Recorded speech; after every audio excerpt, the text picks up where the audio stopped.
আসসালামু আলাইকুম। আমরা আসলে বার কাউন্সিল পরীক্ষার জন্য বিগত সনের বার বিজিএস এর সকল প্রশ্নগুলো দেখার চেষ্টা করছিলাম। তারা ধারাবাহিকতা আমরা আজকে অবৈধ বাধা বলতে কি বুঝে বিষয়গুলো দেখবো। অর্থাৎ এটা পেনাল কোডের একটা টপিক, রংপুল স্টেইন, রংপুল কনফাইনমেন্ট। যে অবৈধ বাধা কি, অ্যাডভোকেসি 2004-এ আসছে। একজন ব্যক্তি অন্য কোনো ব্যক্তিকে অবৈধ বাধা দিলে তার সর্বোচ্চ শাস্তি কি? অবৈধ বাধা আবার রংপুর স্টেইন, পেনাল কোড 1860 339 যারা অবৈধ বাধা সম্পর্কে বলা আছে, তারা 339 অনুযায়ী কোনো ব্যক্তিকে তার যেদিকে যাওয়ার অধিকার রয়েছে তার সেদিকে যেতে ইচ্ছাকৃতভাবে বাধা দেওয়া হলে তাকে অবৈধ বাধা দান করা হয়েছে বলে গণ্য হবে। 339-এর সংজ্ঞা হতে অবৈধ বাধা নিম্নোক্ত উপাদানগুলো পাওয়া যায়। তো কোনো ব্যক্তির কোনো দিকে যাওয়ার অধিকার রয়েছে, তাকে সেদিকে যেতে বাধা প্রদান করা, বাধা প্রদান স্বেচ্ছায় হতে হবে।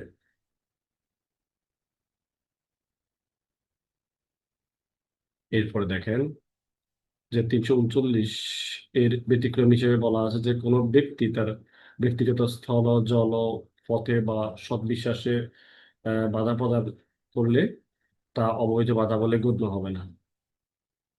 শাস্তি কি আছে? 341 ধারা অনুসারে অবৈধ বাধা প্রদান করলে সর্বোচ্চ শাস্তি 1 মাস, 500 টাকা। ও, তারপরে হলো টাকা- 500 টাকা অর্থদণ্ড। এরপরে আমরা দেখার চেষ্টা করি রংফুল কনফাইনমেন্ট, একটু দেখার চেষ্টা করি। দেখেন যে অবৈধ আটক বলতে কি বোঝেন, উদাহরণ সহ লিখুন। যে 10 দিনের অধিক সময় ধরে অবৈধ আটক রাখলে কি শাস্তি হবে। এটা অবৈধ আটক বা রংফুল কনফাইনমেন্ট দণ্ডবিধি 1860-340 অনুসারে কোনো ব্যক্তি কোনো নির্দিষ্ট সীমাবদ্ধ এলাকার বাইরে যেতে অবৈধ বাধা দান করলে তাকে অবৈধ অবরোধ বা আটক বলা হয়।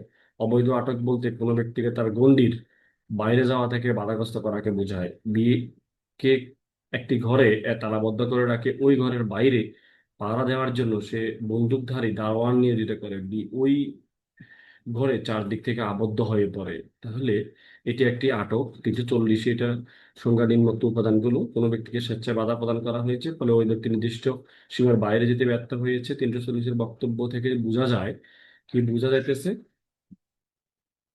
যে আবদ্ধ ব্যক্তি নিজের ইচ্ছা মতো ওই স্থান ছেড়ে যেতে পারে, বা তাহলে ওই অবৈধ আটক হবে না। খোলা মাঠ। অবৈধ অবরোধ বলতে সবসময় দৈহিক আটককে বোঝায় না, যদি এমন অবস্থা সৃষ্টি করা হয় যে অবরুদ্ধ ব্যক্তি বুঝতে পেরেছে যে নিজের সীমার বাইরে গেলে তার ভাগ্যে বিপদ ঘনিয়ে আসবে। এক্ষেত্রে অবৈধ অবরোধ আহ বা অবৈধ আটক হবে। তবে ভবিষ্যতে ক্ষতির ভয় দেখালে তা অবৈধ আটক হয় না। তাহলে দণ্ডবিধি যদি 344 অনুযায়ী 10 দিন বা তার অধিক হলে 3 বছর পর্যন্ত সশ্রম কারাদণ্ড এবং অর্থদণ্ড। সশ্রম কারাদণ্ড।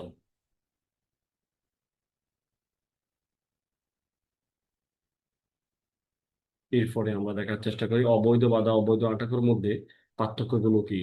রংপুল রেস্টেইন আর রংপুল কনফাইনমেন্টের মধ্যে পার্থক্য: ডিফেনাল কোড 339-এর অবৈধ বাধার সংজ্ঞা দেওয়া হয়েছে, 340 অবৈধ আটকের সংজ্ঞা দেওয়া হয়েছে। 339 অনুযায়ী কোনো ব্যক্তিকে যেদিকে যাওয়ার অধিকার রয়েছে সেদিকে যেতে ইচ্ছাকৃতভাবে বাধা দেওয়া হলে অবৈধ বাধাদান বলে গণ্য হবে। আর 340 অনুসারে কোনো ব্যক্তিকে নির্দিষ্ট সীমাবদ্ধ এলাকার বাইরে যেতে অবৈধ বাধা দান করেছে বলে অবৈধভাবে অবরোধ আটক করা হয়।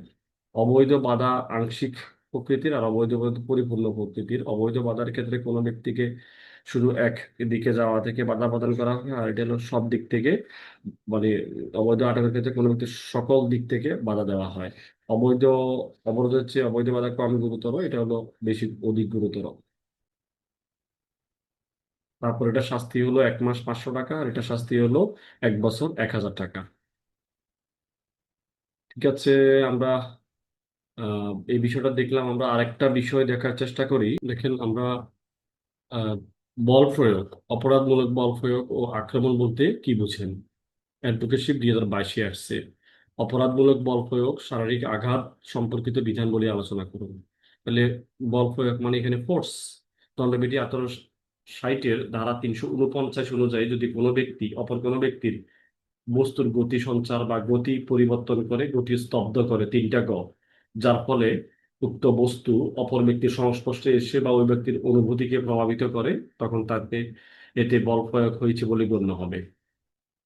এরপরে অপরাধমূলক বল প্রয়োগ বা ক্রিমিনাল ফোর্স।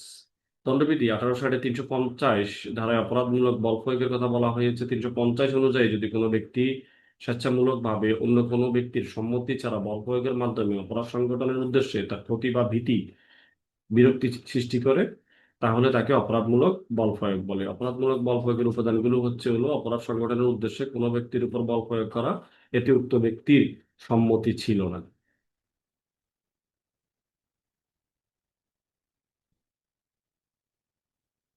এরপরে দেখেন যে উক্ত ব্যক্তির ক্ষতি, ভীতি, বিরক্তি অভিপ্রায়ে বল প্রয়োগ করা হয়।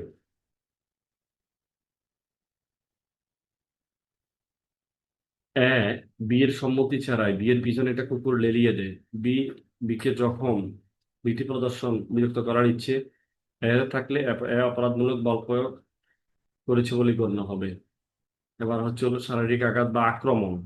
দণ্ডবিধি 1860-351 এর মধ্যে শারীরিক আঘাত বা আক্রমণ সম্পর্কে বলা হয়েছে। 351 অনুযায়ী কোনো ব্যক্তির অঙ্গভঙ্গি, প্রস্তুতি অপর কোনো ব্যক্তির মনে বল প্রয়োগের আশঙ্কা জাগায় বা জাগানোর সম্ভাবনা তৈরি করে তাকে শারীরিক আঘাত বা আক্রমণ বলে।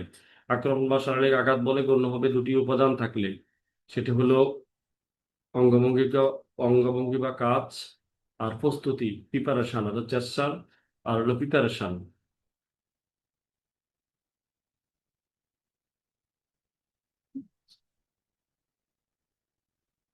আক্রমণ বলতে প্রকৃত পক্ষে কারো শরীরের উপর ঝাঁপিয়ে পড়ে মারধর করাকে বোঝায় না, বরং এরূপ কিছু করার জন্য প্রস্তুতি নিয়ে বা উদ্যত হওয়াকে বোঝায়। ধাওয়া করা, হুঙ্কার দেওয়া ইত্যাদি এসব আক্রমণ বলে গণ্য হবে। তবে এইসবের সাথে অবশ্য অঙ্গভঙ্গি থাকতে হবে।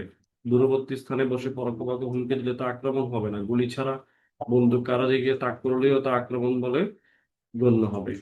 অপরাধমূলক বল প্রয়োগ বা শারীরিক আঘাত সম্পর্কিত বিধানগুলো নিচে আলোচনা করুন। কোনো ব্যক্তি গুরুতর আকস্মিক উত্তেজনা ছাড়া কোনো ব্যক্তির উপর অপরাধমূলক বল প্রয়োগ করলে বা শারীরিক আঘাত করলে দণ্ডবিধির অপরাধ বলে গণ্য হবে। এতে 3 মাস পর্যন্ত সশ্রম, বিনাশ্রম কারাদণ্ড বা 500 টাকা পর্যন্ত অর্থদণ্ড বা উভয়দণ্ডে দণ্ডিত হতে পারে। যদি সেই ব্যক্তি নিজে নিজ থেকে উত্তেজিত হয়ে যায়, গুরুতর আকস্মিক উত্তেজনার ফলে এরূপ অপরাধ করে, তাতে ওই ব্যক্তির আহ শাস্তি কমবে না। 352 ধারা।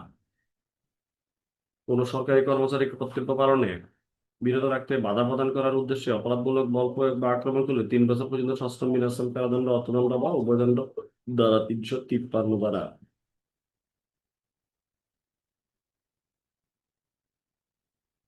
এরপর কোনো নারীর স্বাধীনতা নষ্ট করার উদ্দেশ্যে তাকে আক্রমণ করলে, তার উপর অপরাধমূলক বল প্রয়োগ করলে শাস্তি 2 বছর পর্যন্ত সশ্রম, বিনাশ্রম কারাদণ্ড, অর্থদণ্ড, উভয়দণ্ড 354 দ্বারা।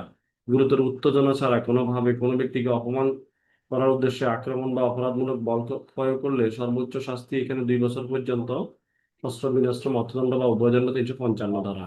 কোনো ব্যক্তি কোনো সম্পত্তি বহন করছে, এরূপ চুরি করার উদ্দেশ্যে আক্রমণ বা অপরাধমূলক বল প্রয়োগ করে 2 বছর পর্যন্ত সশ্রম, বিনাশ্রম কারাদণ্ড 356 ধারা। কোনো ব্যক্তিকে বেআইনিভাবে আটক রাখার জন্য আক্রমণ করা হলে, অপরাধমূলক বল প্রয়োগ করা হলে 1 বছর পর্যন্ত সশ্রম, বিনাশ্রম 1000 টাকা বা উভয়দণ্ড 357 ধারা।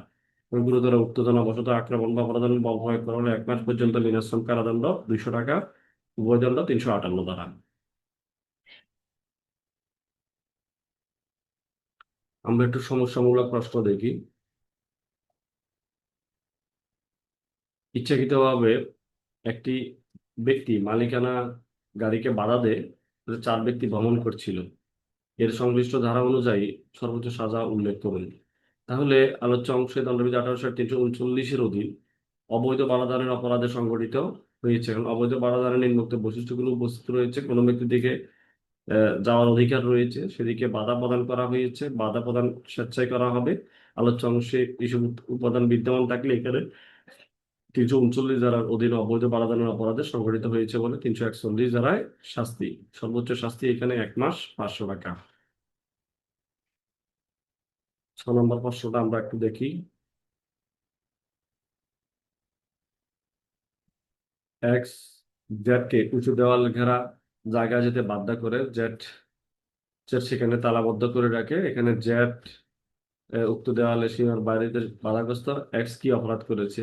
ওই যে আটকের, অবৈধ অবরোধের অপরাধ করেছে। 340 উপাদানগুলো এখানে আছে। কোনো ব্যক্তি স্বেচ্ছায় বাধা প্রদান করা হয়েছে, ফলে ওই ব্যক্তি নির্দিষ্ট সীমার বাইরে যেতে ব্যর্থ হয়েছে।